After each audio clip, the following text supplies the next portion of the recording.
मयूरभंज जिला मोरडा थाना परिसर में आज आईन सचेतना को नहीं एक बैठक अनुष्ठित हो जाइए।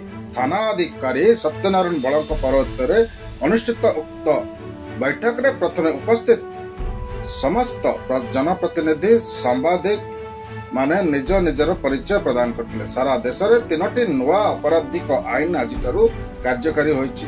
ब्रिटिश अमल चली आसुथिबा भारतीय दंड संहिता आईपीसी, फौजदारी अपराधी संहिता सीआरपीसी, भारतीय साक्ष्य आईन स्थान में भारतीय न्याय संहिता, भारतीय नागरिक सुरक्षा संहिता, भारतीय साक्ष्य अधिनियम कार्यकारी होइतिबा बेले उक्त सबु आईन बाबद विस्तृत भाव अवगत कराइबा सहित जनप्रतिनिधि सांबादिक माने उक्त आईन गुड़िक बाबद लोक को अवगत कराइबा नहीं थाना अधिकारी श्री बल उक्त बैठक डकाई।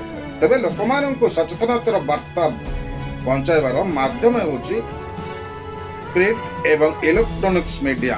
तेबे प्रथम सांबादिक मानक थाना अधिकारी श्री बल अणदेखा करने सहित पछरे बसाइबार खबर संग्रह में असुविधार सम्मुखीन होगा पड़ा, जहां नहीं असंतोष देखा देइछि। एक सचेतनता कार्यक्रम में व्यवस्था अनुभव करी क्षोभ प्रकाश करचंती आसीथिबा बुद्धिजीवी और प्रतिनिधिगण।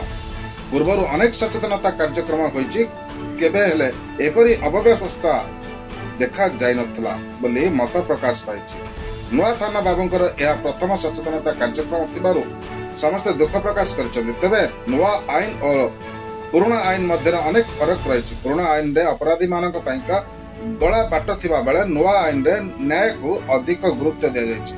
मानवाधिकार और तदंतर किभଳି आधुनिक ज्ञान कौशल व्यवहार करा जिवो से नै मत दिया जायतिबा जଣା पड़छि। सेही परि मोबिलिजिंग महिला एवं नाबालिका मानक पई कठोर व्यवस्था रही। जदि कौनसी व्यक्ति जने नाबालिका को दर्शन करिवो तेबे ताको मृत्युदंडर व्यवस्था रही जଣା पड़छि।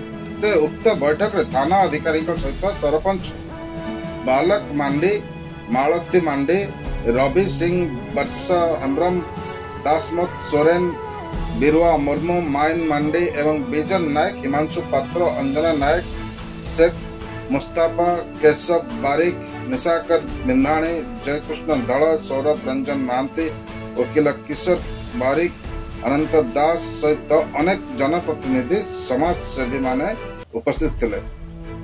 मयूरभंज अविनाश महांती को रिपोर्ट, वसुधा मीडिया। मुगा सेन बेहरा वरिष्ठ सांबादिक मोरडा प्रेस क्लब सभापति। तो आज मोरडा थाना पक्ष एक सचेतन कार्यक्रम होता जो आईपीसी पर अन्य धारा लागू है सचेतन कार्यक्रम कौन कहे से बाबद जो विभिन्न प्रकार आलोचना देखु। आज जो कार्यक्रम आयोजित है एथपाई भारत सरकार एवं राज्य सरकार एवं प्रशासन समस्त को धन्यवाद देवी, जेहेतु आमर ब्रिटिश अमलर आईन को परिवर्तन करा जाए भारतीय न्याय संहिता जो करागला एथिपाई जो सचेतनतार आवश्यकता अच्छी लोक को जनइबार आवश्यकता अच्छी ताकू गुरुत्व दे मोरडा थाना पक्षर जो सचेतनता कार्यक्रम आयोजन करा जायतिला। एथिरे अनेक प्रसंग आलोचना हबार तिला बेले से भलिया गुरुत्व दिया जायनि, गोटे लोक देखाणिया भाव में करिकी सार दिया जायछि।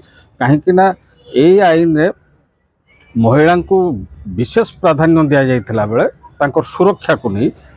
तेणु आजिर सचेतनता कार्यक्रम रे महिलांकर उपस्थिति अधिक आवश्यकता थिला, उचित थिला, किंतु वह तो पुलिस पक्षर जोगाजोग करा जाई नथिबारु महिला माने आसी पार नाहंती कि आसी नाहंती जानी पार नाहंती।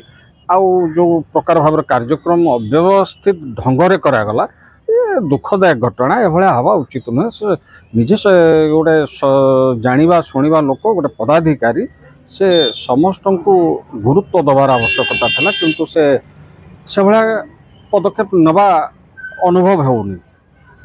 जो आज जो कार्यक्रम को लेकिन अनेक पुलिस समितिर पूर्व जो क्षोभ प्रकाश कर देखु से माने बुद्धिजीवी ज्ञानी गुणी लोक विभिन्न समय थाना रे जो आम पुलिस समितिर कार्यक्रम अनुष्ठित होती से माने उपस्थित रही। तेणु केमती आयोजन होती केमती परिचालना होता से अंगे निभेई। आजिर कार्यक्रम रे जो अव्यवस्था तांको दृष्टि को आसी, तेणु से क्षोभ प्रकाश कर ଆଉ ପୋଲିସ ବି ଏ ବାବଦରେ ସତର୍କ ହେବା ଉଚିତ, ସଚେତନ ହେବା ଉଚିତ। ନିଜେ ସଚେତନ ନ ହୋଇ ଅନ୍ୟକୁ ସଚେତନ କରିବା ପାଇଁ ଆସିଲେ ଲାଭ କ'ଣ?